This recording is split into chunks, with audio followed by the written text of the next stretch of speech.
But I was thinking last night, there's nothing stranger than seeing various Doctor Who figures wandering around the streets of London than why we have to be here in the first place to defend the BBC.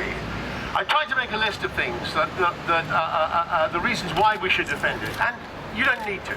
It is such a magnificent organisation. For 92 years it has been a hotbed of creativity and innovation, and now that is threatened. It's been threatened a couple of times in the past, but now it's seriously being threatened. And by, let's face it, this is a politically motivated move by the government. It's designed to undermine the BBC and to slowly dismantle it. There are two, I think, great institutions in this country, the National Health Service and the BBC.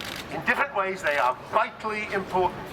And it's really important that we protect and defend them. I think one of the problems is it's very easy, as with the National Health Service, to take things for granted.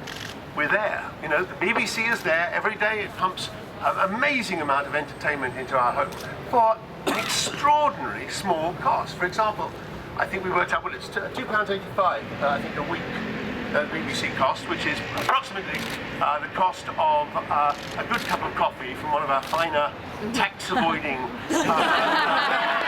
coffee shops on the high street.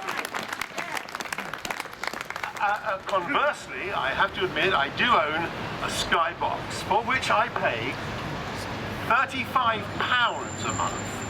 I think that works out roughly about 432 quid a year, for which I get the opportunity to watch 220 channels that I don't want to watch. For the BBC, listen, you're talking here to someone who really doesn't watch popular BBC programming. I don't watch Strictly Come Dancing, I don't watch The Apprentice, I don't watch EastEnders, I don't watch Casualty, Holby City, any of those programs. And yet last week, I did a survey on myself last night.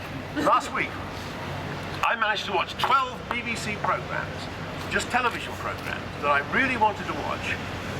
They cost me approximately 12 pence each. And I'm just one of 4 in my household, so I reckon actually with all 4 of us, it probably cost me 5p to watch the programmes I wanted to watch. I mean, that's extraordinary value for money, and that is what is under threat. If the government gets to take away popular programming, which is, I understand, what they want to do, then what they do is they undermine the popular support of the BBC. And what's going to happen to those popular programmes? Presumably someone else will make them, and they will charge us 35 quid a week to watch them. We have to protect and defend the BBC. This is something really, really precious. And once it's gone forever. It won't come back.